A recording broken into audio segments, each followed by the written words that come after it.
à tous et bienvenue dans Bisoba Jeune. Je suis ravie de vous retrouver dans ce nouvel épisode de Bisoba Jeune. Comme vous le savez, Bisoba Jeune, c'est une plateforme pour nous, jeunes Congolais. Vous avez plein de choses à nous dire et c'est ici que ça doit se passer.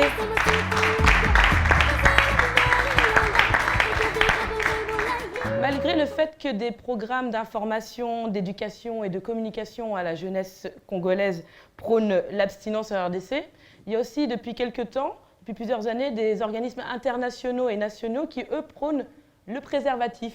Oui, j'ai bien dit le préservatif. Pourtant, aujourd'hui, c'est un sujet très tabou. Il est bien temps de s'en préoccuper. Voici quelques chiffres qui peuvent illustrer mon propos. Alors, en RDC, il y a 3 millions de naissances par an. Sur ces 3 millions, il y a 600 000 naissances qui sont des filles qui accouchent de moins de 18 ans. Sur ces 600 000, il y en a environ 25 000 qui sont des adolescentes. Est-ce que vous trouvez ça normal, vous? Non? Non. On continue avec d'autres chiffres. Alors que la RDC est un pays qui est très touché par le VIH, moins de 20% des jeunes de 15 à 19 ans ont une connaissance très peu approfondie sur le VIH. Est-ce que c'est normal, ça aussi? Non, c'est pas normal.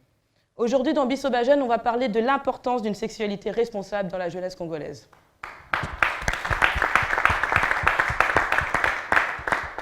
Pour illustrer notre thématique, voici la vidéo du jour.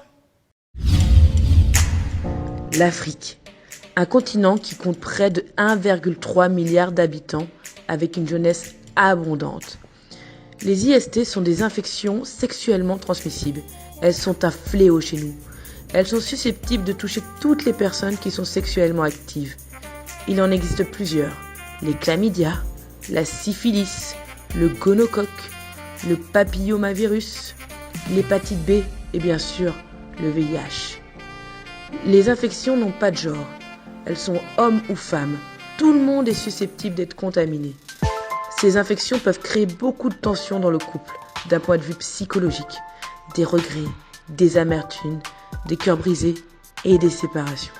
Mais d'un point de vue physionomique, cela peut entraîner de graves séquelles physiques.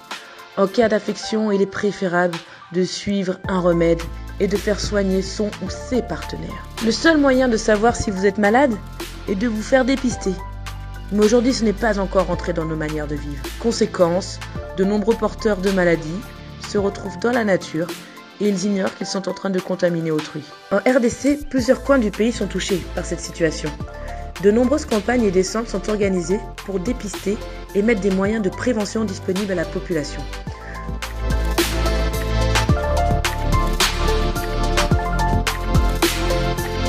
Dans le reste du monde, les IST sont aussi en pleine recrudescence. Regardez ces quelques chiffres.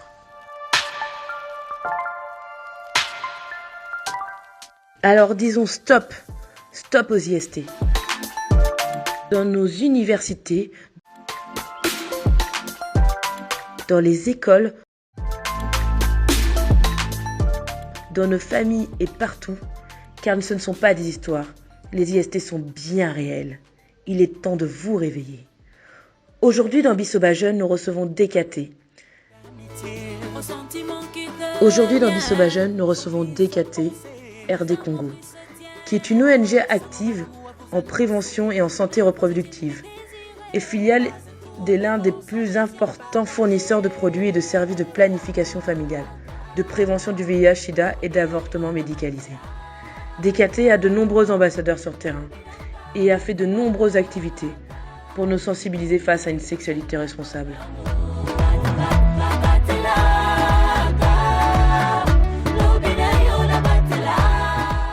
Ensemble, dans Bisoba Jeune, nous allons parler de la sexualité responsable chez les jeunes.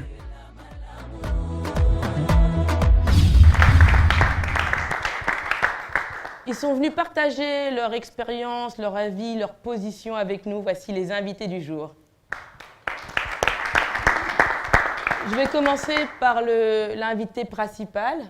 Bonjour. Bonjour. Comment vous appelez-vous? Est-ce que vous pouvez vous présenter, s'il vous plaît, présenter ce que vous faites? Voilà, je suis Lionel Mouyoukou, je suis médecin. Je travaille pour le corps de DKT International et à DKT, je suis Contraception Training Manager. Ça veut simplement dire responsable de la formation en ce qui concerne la planification familiale, mais également les soins après avortement et la lutte contre l'hémorragie du postpartum. Ok. On va reprendre quelques petites infos. Qu'est-ce que c'est déjà DKT? Voilà. DKT, comme on aime bien l'appeler, c'est en anglais. DKT veut simplement dire Deep Kumar Tyagi. Ok. C'est difficile à retenir. Deep Kumar Tyagi, au fait, c'est un monsieur, c'est un des pionniers de la planification familiale. Il a travaillé aux Indes, et comme on le sait tous, les Indes, c'est parmi les pays où il y a une très grande population. Et monsieur s'est rendu compte que aux Indes, malgré les efforts de développement, malgré les projets de gouvernement, il y avait quand même, c'était difficile que la population puisse palper les résultats. Alors, en réfléchissant, il s'est rendu compte qu'il y avait une forte natalité. Et c'est ainsi qu'il a initié ce qu'on appelle aujourd'hui le triangle de planification familiale. D'accord. Alors, après sa mort, il est mort en 1969. Okay. Il n'est pas mort parce qu'il avait beaucoup d'enfants. Voilà, il est mort d'un cancer. Planifié. Voilà. Voilà, il est mort d'un cancer en 1969. Okay. Et c'est 20 ans après, un monsieur qu'on appelle Philippe Harvey. Philippe Harvey a voulu créer une ONG qui doit travailler dans la planification familiale d'abord. D'accord. Voilà. En mémoire de Deep Kumar Tyagi, il a pris les initiales de Deep Kumar Tyagi et il a appelé DKT. Ok. Voilà. Merci, Dr Lionel. Merci. Mademoiselle, je suis ravie de vous avoir sur notre plateau. Ça fait toujours plaisir d'avoir une femme. Merci. Est-ce que vous pouvez vous présenter? Je m'appelle Sarah Lusamba. Je suis jeune ambassadrice chez DKT International. Je suis ambassadrice de Batela Lobinayo. Ok. C'est quoi être une ambassadrice? Quelles sont vos activités? Notre activité, c'est sensibiliser les jeunes sur la contraception en général, okay, et les aider à résoudre le problème de santé sexuelle et reproductive chez les jeunes, comme on l'a dit. Vous avez une vision particulière chez DKT, je ne sais pas, réduire le taux de naissance, ou je ne sais pas... Justement, réduire les taux de naissance et mettre les jeunes au courant de méthodes de contraception, qu'ils sachent qu'il existe un moyen pour se protéger, pour ne pas avoir un bébé quand peut-être tu fais des études ou quand tu ne veux pas faire un bébé. Ok. Merci Sarah d'être avec nous. Merci. Beaucoup. Monsieur, bonjour. Bonjour. Est-ce que vous pouvez vous présenter? Moi, c'est Joe Pilotis. Je suis coordonnateur national du LTD IF Club, okay, ASBEL des médecines préventives, qui veut dire, large truc dit IF Club, ASBEL qui prend soin des populations sans limite. Et je suis aussi finaliste en métier. Et qu'est-ce que vous faites exactement dans cette ASBL? Nous vulgarisons les informations en rapport avec la santé. Peu importe les thèmes ou bien les sujets, en tout cas, on est les transporteurs des informations de santé auprès des populations, surtout qui n'ont pas accès à cette information. Ok, aussi pour les IST?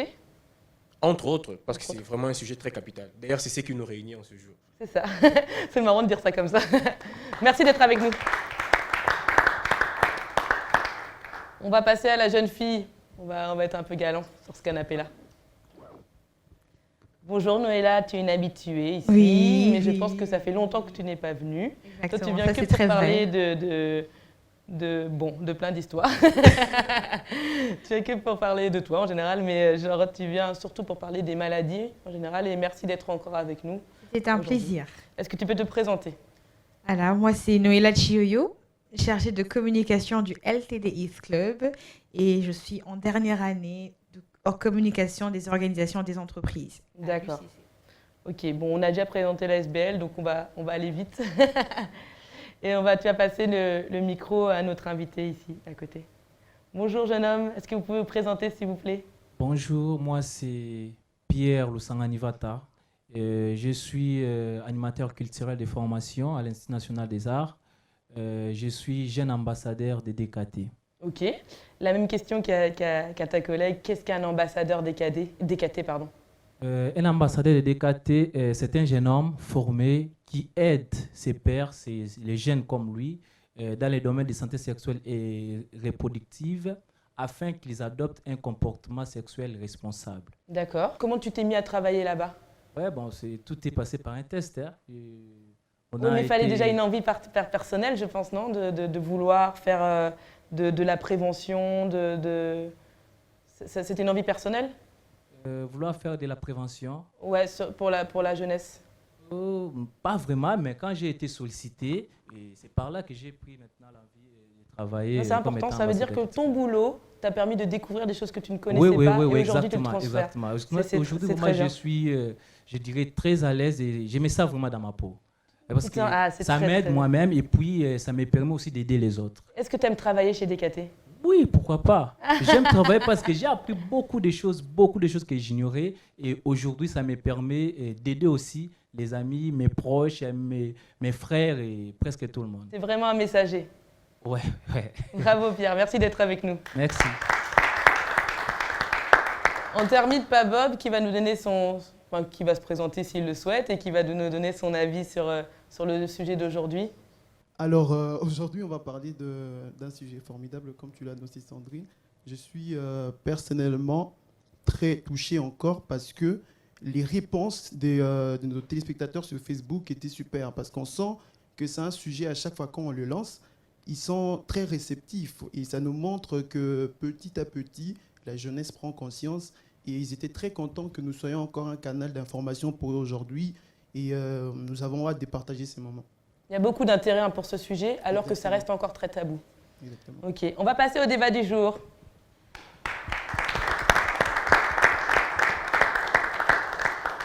Alors aujourd'hui, c'est particulier.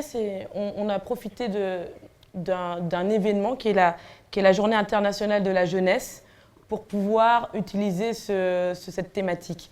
Docteur Lionel, est-ce que vous pouvez nous dire ce que c'est la Journée internationale de la jeunesse ? Voilà Sandrine, la Journée internationale de la jeunesse est au fait une journée dédiée à la jeunesse. Dédiée à la jeunesse, c'est depuis le 17 décembre 1999 par l'Assemblée générale des Nations unies, après qu'il y ait eu une réunion antérieure, donc qui s'est tenue entre le 8 et le 12 août 1998. L'Assemblée a décidé de dédier une journée à la jeunesse parce qu'on s'est rendu compte justement que la jeunesse étaient plus bénéficiaires, subissaient un peu plus, alors il fallait les rendre acteurs du développement, acteurs de leur propre vie.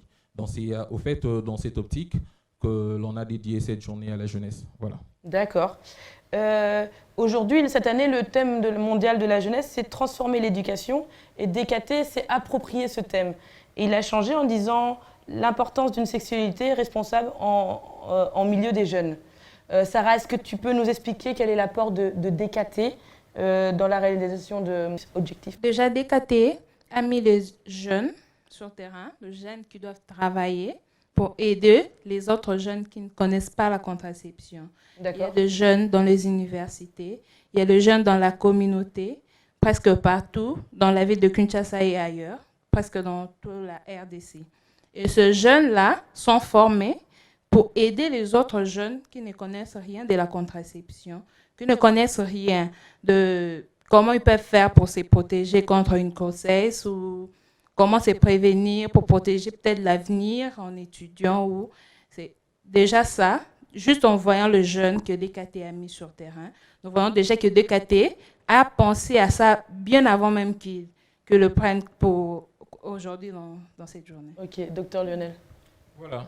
Pour compléter Sarah, voilà, en dehors de ces jeunes qu'on appelle les jeunes ambassadeurs qui sont ici présents, DKT, dans sa contribution, évidemment en collaboration avec le ministère de la Santé, à travers des programmes spécialisés, dans le programme national de santé de la reproduction, ainsi que le programme national de l'adolescent.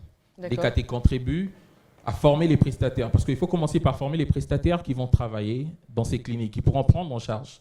DKT forme ses prestataires, DKT organise des campagnes de sensibilisation, mais également des campagnes pendant lesquelles nous pouvons insérer des méthodes. Et de notre petite expérience, nous avons rencontré beaucoup de jeunes qu'on ne peut pas imaginer. Pour un exemple un peu plus précis, le mois dernier, dans la province du Congo central, à Lukula, nous avons rencontré une jeune dame qui est mère et qui n'avait que 12 ans. Voilà, qui n'avait que 12 ans. Les circonstances sont assez compliquées. Les circonstances dans lesquelles elle a pu contracter cette grossesse sont assez compliquées, mais il y a beaucoup de jeunes comme ça. Et les chiffres, on les a, ça parle en tout cas. C'est très, enfin, Ouais. c'est pas souvent des grossesses qui sont désirées à 12 ans. Absolument pas. Ce sont des grossesses non désirées. Je crois que pendant l'émission, on va encore en parler. On va encore en parler, bien sûr. sûr. Selon toi, Noëlla, que veut dire avoir une sexualité responsable? Merci pour la question. Selon moi, j'irais peut-être dans deux sens. Premièrement, si je dois rester peut-être dans le sujet, et vu si beaucoup voient comment est décorée la salle, le plateau, excusez-moi, je dirais qu'avoir une sexualité responsable, c'est savoir comment s'y prendre pour se protéger des maladies ou des infections. Si je devrais dire par rapport aux personnes qui ont une vie sexuelle plutôt régulière, il faudrait savoir se servir des préservatifs ou des contraceptions pour éviter des grossesses ou des maladies comme ça. Si je devrais aller dans l'autre sens, avoir une sexualité responsable, je dirais que c'est de ne pas le faire. Carrément. Ne pas avoir de relations sexuelles. Mais après, il y a aussi des sexualités, là on parle de noces, mais il y a des sexualités dans le mariage et c'est aussi important de faire attention, de ne pas tout le temps faire aussi des enfants. Exactement, ça c'est vrai. C'est aussi responsable d'autres manières. Avoir une sexualité, c'est pas forcément hors mariage ou dans le mariage. Tout à fait, tu as raison. Dans le mariage, je dirais qu'il faut vraiment avoir une responsabilité, être responsable par rapport à la sexualité. Pourquoi? Parce que si vous n'arrivez pas à séparer les naissances, finalement, c'est vous-même qui vous retrouvez, je peux dire, embrouillé ou perturbé dans vos programmes. Essayez d'imaginer, vous venez de vous marier, une année après peut-être, ou quelques mois seulement, vous avez eu un enfant. Ensuite, peut-être 2 mois ou 3 mois après, vous en avez un autre.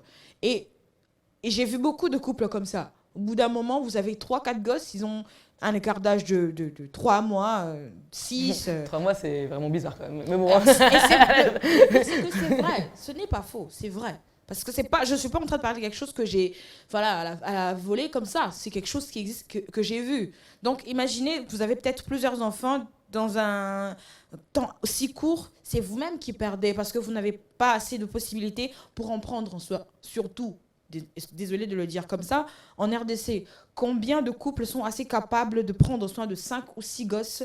Tu as raison. On n'a rien de temps. Pierre, pourquoi c'est important d'en parler dans cette journée, de parler d'une sexualité responsable pendant la Journée internationale de la jeunesse? C'est très important parce que les jeunes devrions avoir un avenir radieux, voire meilleur.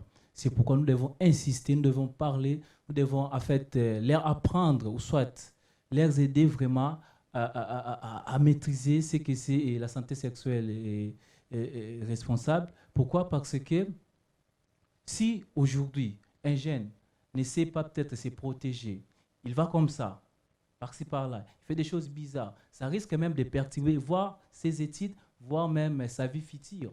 Il se peut que il avait ses projets, il avait les dessins pour son avenir, mais du coup comme ça, un jeune garçon peut-être il rend une fille mère, du coup ça va détruire ses visions, lui c'est jeune homme, et ça va aussi détruire les visions de la jeune fille.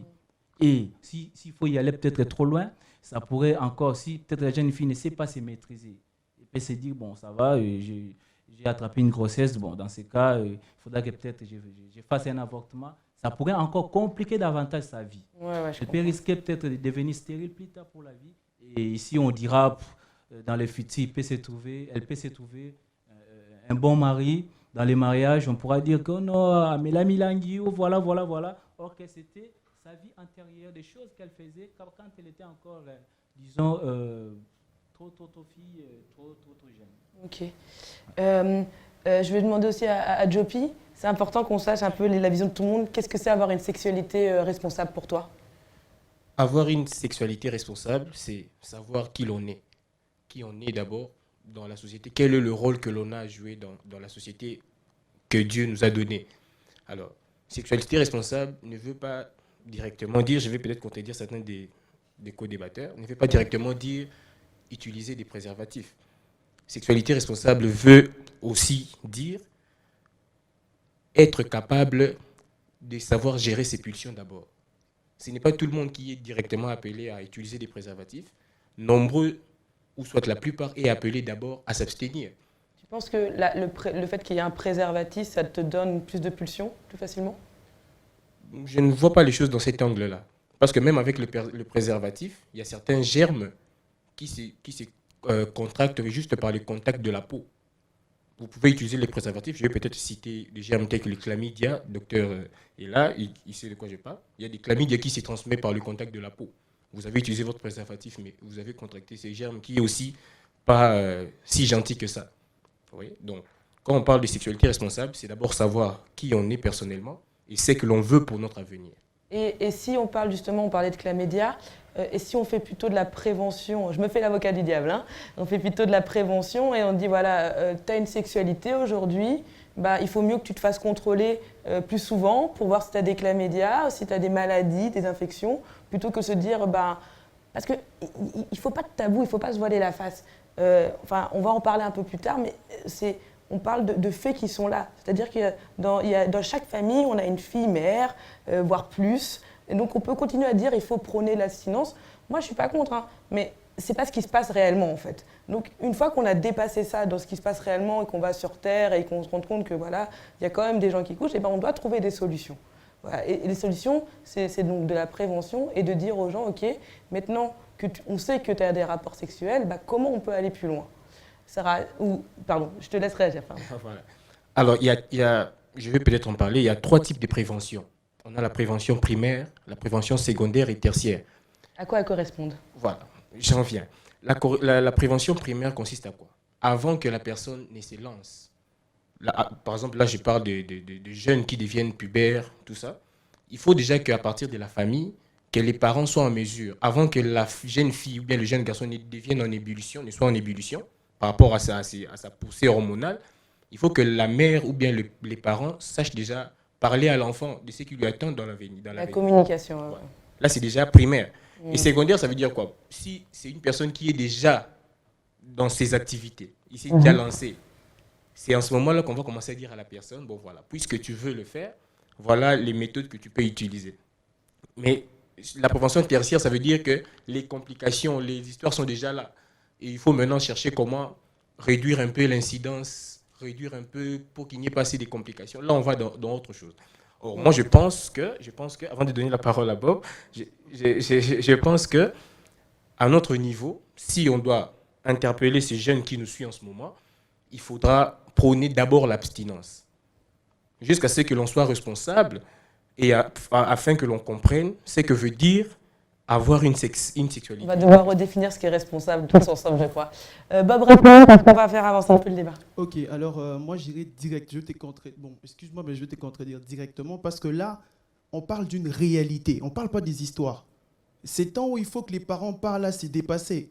On a des jeunes qui se retrouvent dans cette situation et des maladies qui continuent à se partager. Mais je parle de faits réels. Mais ta petite soeur peut sortir avec quelqu'un qui n'a pas pratiqué. Bon, les parents devaient parler, mais elle a déjà grandi, elle est dans la société. Moi, je me dis, quelque part, c'est très important de prendre en considération les préservatifs. Vous n'avez pas les capacités de retenir vos pulsions. Utilisez simplement les préservatifs. Sauvez vos vies. Vous ne sauvez pas seulement vos vies, vous sauvez des vies. Vous voyez, c'est très important. En plus, la question d'après, je vais demander à Sarah. Sarah, on a vu qu'il y avait beaucoup de filles mères. Donc, on peut penser qu'il y a beaucoup de grossesses qui ne sont pas désirées. Est-ce que tu sais, toi, ce que c'est, en quoi ça peut être dangereux d'avoir une grossesse non désirée? Justement, parce que quand une jeune fille qui ne connaît pas de méthode de contraception et on essaie de nous voiler la face, de nous dire que non, nous devons s'abstenir, cette jeune fille-là, après, peut-être avec ses amis, en ne connaissant rien, parce que c'est déjà difficile de voir un parent qui discute avec sa fille clairement de la sexualité comme ça.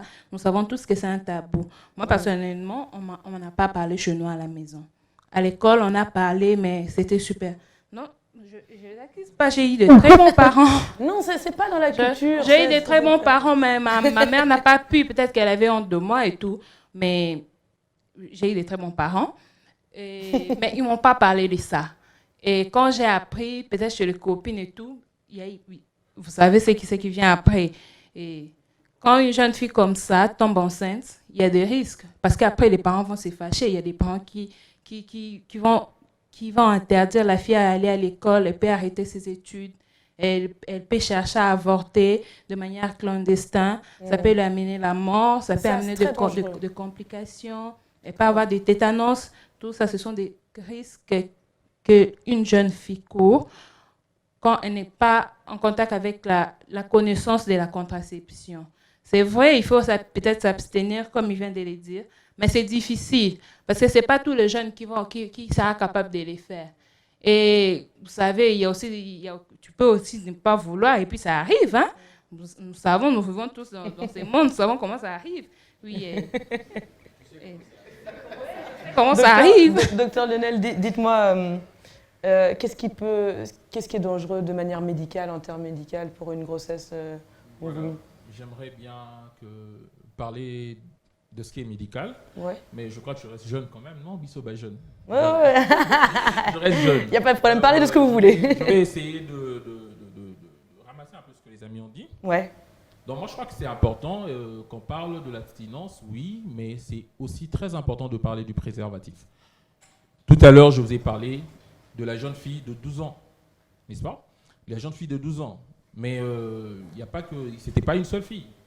Je crois que sur peut-être 800 dames ou jeunes dames qui sont venues bénéficier des méthodes de planification familiale, il y en avait 155 qui avaient moins de 19 ans.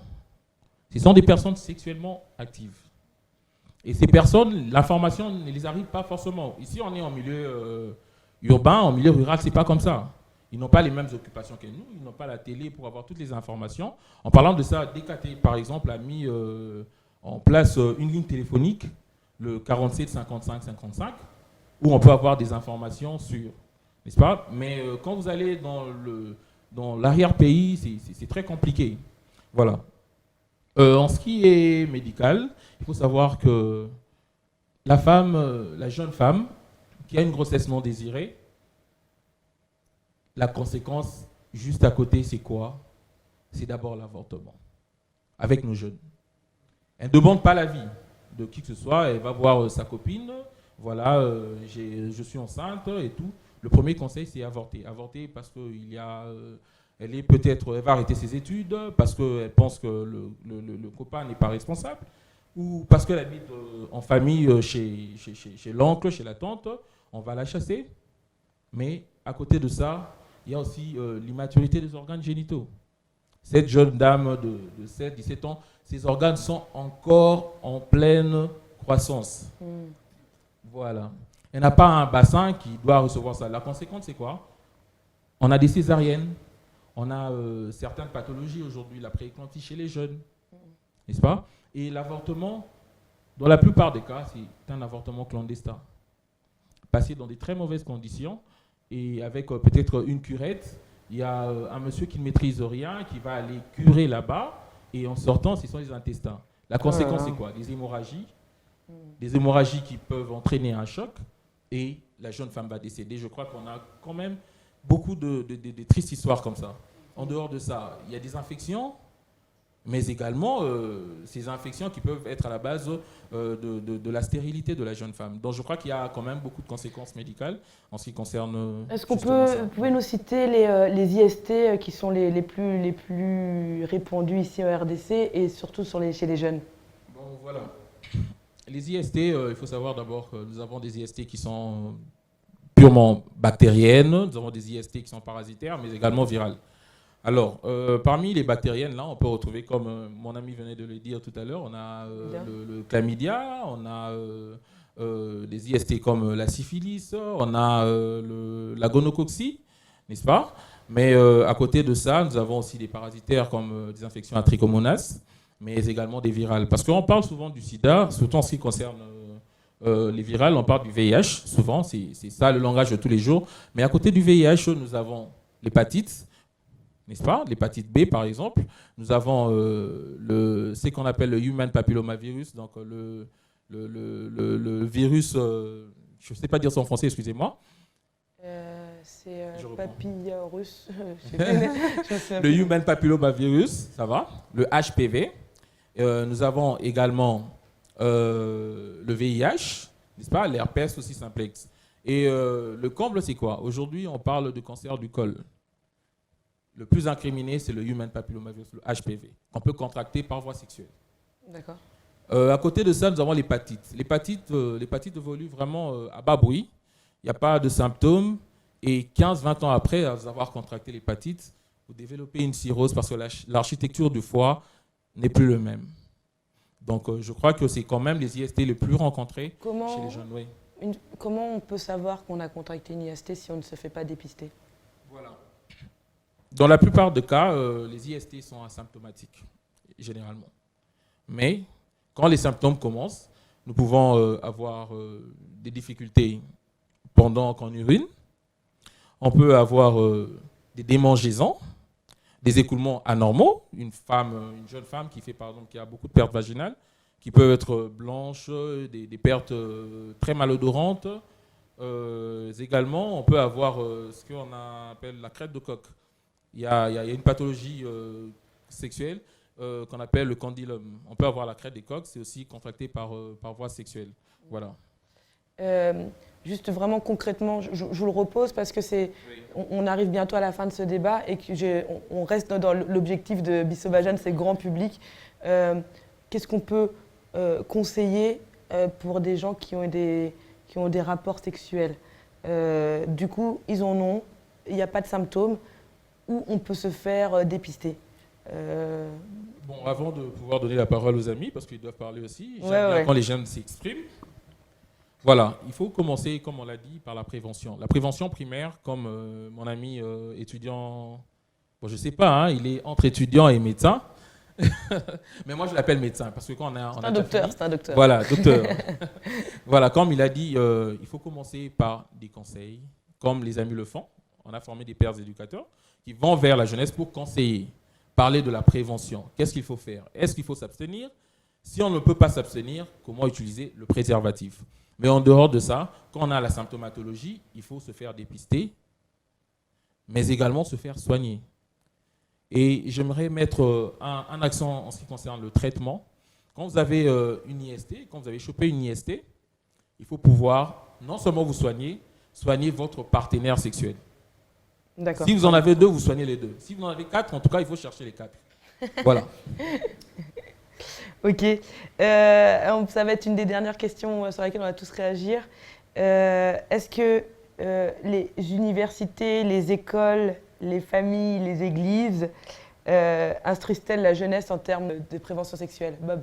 Les universités, malheureusement, les universités, les familles ont un problème de tabou.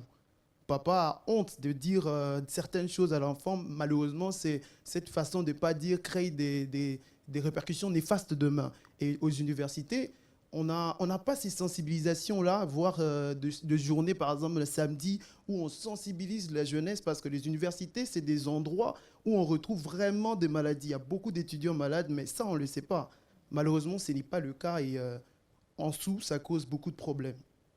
Est-ce que les préventions que vous faites dans les universités, chez DKT, est-ce que vous sentez que ça pèse? Est-ce que les jeunes sont réceptifs face à ça? Pierre? Les jeunes sont vraiment très réceptifs. Pourquoi je dis ça? Parce que dernièrement, on animait une activité à Canlouka. C'était une causerie éducative. Je vous dis, c'est moi qui étais en fait les modérateurs. J'ai animé. Et puis, à la fin, les jeunes filles sont venues vers moi pour me dire que non, tonton Pierre, il faudra que tu restes avec nous. Ah, que je reste avec vous, pourquoi? Oh non, on a trouvé ça très intéressant. Si on peut prendre encore quelques minutes, ça va, c'est pas grave. J'ai essayé de leur expliquer parce qu'on parlait de la jeunesse et contraception. Et là-dedans, j'ai essayé beaucoup plus de palper sur les cycles menstruels, tellement les jeunes filles aiment ça tellement. Ils veulent tellement comprendre, tout. Je leur ai expliqué. Et puis, à la fin du compte, les jeunes filles me diront encore, non, tonton Pierre, il faudra qu'on puisse soit t'engager ici pour que tu puisses nous apprendre, nous apprendre toujours davantage. Ah, que faire alors? Non, dans ce cas, on peut aller voir les préfets. Ah, bon, on peut y aller. Nous sommes allés chez les préfets, malheureusement. Le préfet a dit non, on ne peut pas. Pourquoi? Parce qu'il faudra d'abord aller à la direction, machin. Ce qui prouve que, comme vient de le dire Bob, que dans des universités, voire dans des familles ou dans des écoles, les messages ne passent pas vraiment bien. Ne passent pas, ouais. Ne passent pas vraiment bien. Il faudrait des personnes comme nous le faisons déjà, qui sont D'accord. claires avec les jeunes. Et là, maintenant, les formations passent très, très bien. D'accord. Sarah, qu'est-ce que tu dirais à une copine qui te dit qu'elle ne veut pas porter de préservatif? Enfin, elle ne demanderait pas. Si son copain ne veut pas mettre de préservatif, elle ne va pas lui demander. Qu'est-ce que tu lui réponds, toi? Ben, moi, je vais lui faire voir le danger, hein, les dangers qui Tu vas courent. sortir tes photos d'herpès. Moi, je vais la faire voir le danger qu'elle court et je vais la motiver. Je sais que nous savons qu'il y a beaucoup de jeunes qui n'aiment pas. Il y a beaucoup de raisons, ça diminue le plaisir. Mais moi, je pense que c'est un truc que je joue avec notre psychologie. Quand tu te dis que quand je vais mettre ça, je vais rien sentir, du coup, tu sens que tu ne sens rien. Et quand tu te dis que je vais sentir quelque chose, tu sens aussi quelque chose. Oui. Sandrine, je peux lui poser une petite question? Rapidement, Noéla. Très vite, alors, c'est bien que tu lui dises ça. Ne penses-tu pas qu'au départ, tu aurais dû commencer en lui disant pourquoi tu ne le ferais pas carrément? Mais elle a déjà dépassé cette étape. Elle n'est pas venue lui Non. demander son avis à sa Ok. copine. Je me dis, bon, peut-être même si elle l'a dépassé, parce que ça ne veut pas dire que c'est trop tard. Quelqu'un peut arrêter de le faire. OK? Parce que c'est aussi un moyen de se protéger de beaucoup de choses. D'autant plus que vous y connaissez un peu mieux que moi en contraception, en préservatif et tout ça. Est-ce que ça n'aurait pas été mieux? Voilà. Ça n'aurait pas été mieux dès le départ de lui dire, peut-être, je pense que tu devrais arrêter avant d'aller directement dans les contraceptions et tutti quanti, comme on dit. Non, là, moi, je C'est pense ça, que ouais. quand quelqu'un vient pour recevoir l'aide, je n'ai pas le droit de le juger. Parce que quand il vient me demander par rapport au préservatif, il a besoin de savoir les avantages et les désavantages. Moi, je ne dois pas les ramener dans la Ça n'a rien à contraception. voir avec le jugement.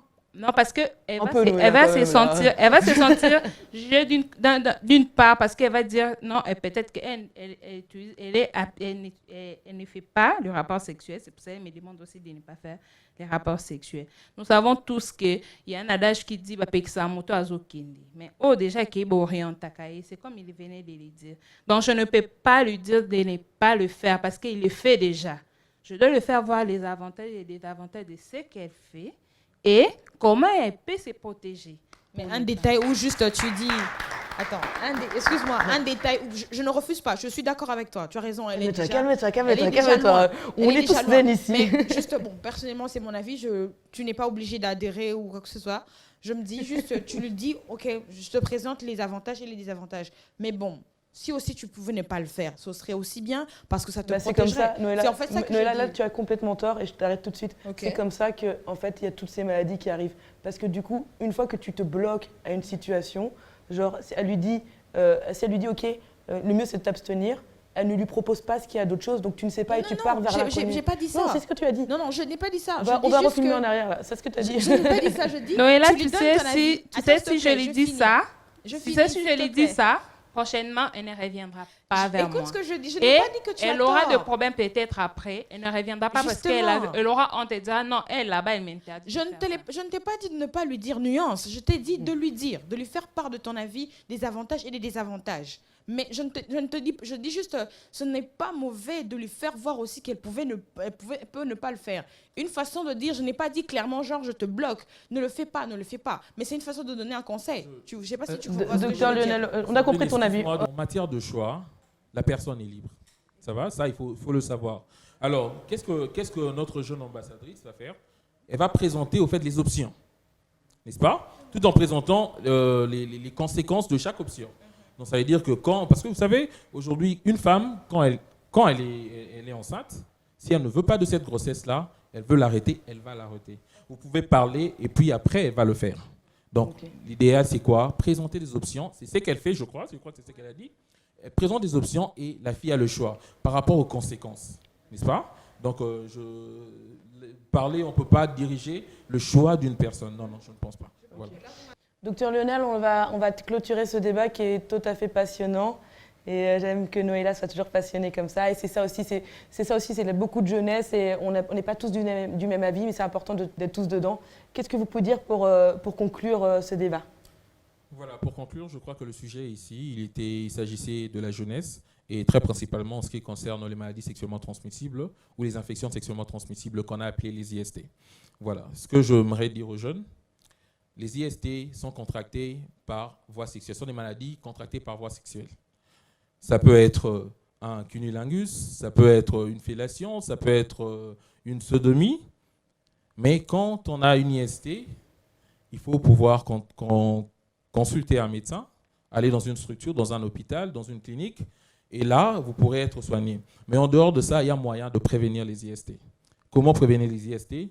S'abstenir carrément des relations sexuelles, mais également, si on ne peut pas s'abstenir, utiliser le préservatif. Je crois que c'est la moindre des choses. Et j'aimerais encourager les jeunes, surtout qui sont très sexuellement actifs, à pouvoir consulter, bien sûr, les cliniques Batea Lobinayo. Parce que fait, avec les cliniques Batea Lobinayo, ils pourront avoir des conseils adéquats par rapport à leur vie sexuelle. Et je crois que ça peut corriger beaucoup de comportements des jeunes qui sont irresponsables. Voilà.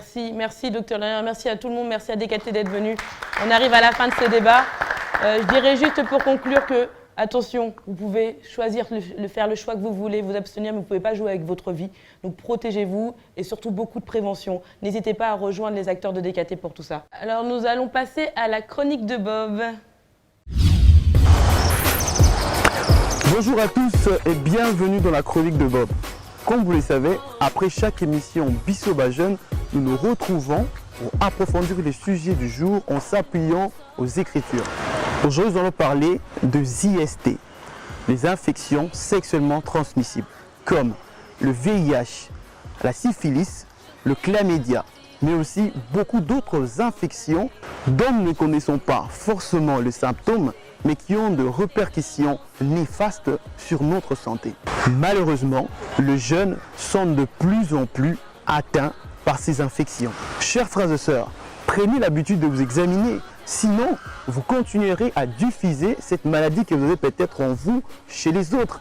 Par contre, ce sont des infections et des maladies qui pourront parfaitement bien se faire soigner. N'oublions pas que certaines infections entraînent la stérilité ou encore la mort. Sachez qu'on n'est vu qu'une seule fois sur cette terre. Ne laissez pas votre manque de courage vous faire regretter tout votre futur. Prenez courage, allez voir des hôpitaux, renseignez-vous sur les préventions, mais aussi dépistez-vous constamment comme vous pouvez. Dieu nous aime beaucoup. Il dit dans sa parole dans Corinthiens, notre corps est le temple du Saint-Esprit. Chers frères, cela nous montre que nous avons une responsabilité pour notre propre corps d'abord, si nous aimons réellement notre Dieu. Les IST sont bien réels, invisibles peut-être, mais avec des conséquences bien réelles et qui tuent. Faites attention à l'école, dans les universités, dans la société, là où vous êtes ou là où vous pourrez encore être demain. N'oubliez pas, vous êtes l'acteur principal de votre vie. Le Seigneur nous donne deux choix importants dans la vie. Dans Deutéronome, il dit « Je mets au-devant de toi la vie, le bonheur, le malheur et la mort. » Je ne sais pas pour vous, mais pour moi, je choisirai la vie. Et la vie, c'est l'Éternel, car il dit encore dans sa parole qu'il est le chemin, la vie et la vérité. Alors, n'oubliez pas de prendre soin de vous. Soyez un exemple pour votre entourage, pour vos frères, pour vos sœurs, mais aussi pour votre société. Mais au-delà de tout, protégez-vous encore et encore. L'abstinence est pour nous le premier conseil, chers frères et sœurs. Mais si vous n'êtes pas capable de le faire, alors ayez une sexualité responsable, ce qui sera pour vous bénéfique et pour votre santé, mais aussi pour votre entourage. C'était la chronique de Bob. C'était pour moi un réel plaisir de vous passer ces messages sur une sexualité responsable. Je suis donc en route pour l'église. Je vous dis à la semaine prochaine. Si vous souhaitez participer à l'émission, retrouvez-nous sur notre page Facebook. Si vous souhaitez nous aider à trouver des thématiques, parce que par moment on est un peu en manque, eh ben, n'hésitez pas à nous contacter. Bob sera ravi de vous répondre. Si vous souhaitez lui demander son numéro de téléphone aussi, il sera ravi de vous le donner. Yannick aussi, il aime bien donner le sien. Voilà, et ben, je pense qu'on va passer à la chronique de Yannick tout de suite. Bonjour et bienvenue dans ma chronique entrepreneuriat, motivation et coaching. Alors aujourd'hui, on va plus se pencher vers l'aspect coaching, donc conseil et motivation, car je vais vous parler des IST. IST qui veut tout simplement dire infection sexuellement transmissible. Combien même pour en arriver à ce point-là, il y a toujours un petit soupçons d'entrepreneuriat. Mais bon, trêve de plaisanterie, rentrons dans le vif du sujet. Chers téléspectateurs, je vais vous parler sans porter de gants et de manière très sincère. La RDC est un pays sexuellement très actif. Parlons un peu des chiffres. On a plus de 3 millions de naissances l'année, dont plus de 600 000 sont faites par des jeunes de moins de 18 ans. Et sur les 2 400 000 restants, la majorité avoisine la trentaine d'années. Sans oublier qu'on a une population totale qui fait environ, dont plus de 70% ont avoisine 35 ans. Donc il est tout à fait normal d'avoir une jeunesse active sexuellement dans un pays où la population est majoritairement jeune. Le problème n'est pas là, le problème n'est pas d'être sexuellement actif, le problème est le manque de structure, le manque d'éducation et le manque de conscience qu'il y a autour de la sexualité en RDC. Alors mes conseils sont ceux-ci, et je ne vais pas m'attarder à vous demander de vous abstenir, comme nous savons très bien que la majorité sont sexuellement déjà actifs.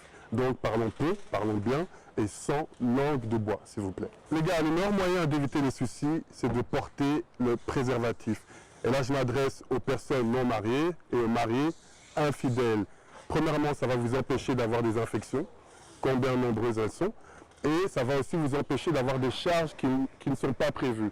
Combien d'hommes qui avaient un avenir radieux se sont vus être arrêtés dans leur carrière ou freinés dans leur vie parce qu'ils ont eu des charges, des enfants. Et pour les femmes, ce que j'ai à vous dire, c'est soyez conscientes que c'est vous qui menez la baguette. Il suffit de dire non aux hommes sans préservatif et ça pourra déjà changer la donne, car un homme préférera porter un préservatif que ne rien faire du tout en fait.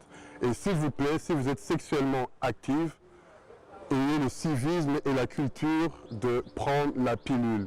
Quand bien même dans vos endroits de culte, dans vos religions, on vous dit que ce n'est pas forcément écrit dans la Bible, c'est moyen de prévention. Je ne vous demande pas d'aller à l'encontre de vos religions, mais je vous demande d'appliquer vos religions en prenant compte des réalités dans lesquelles vous vivez.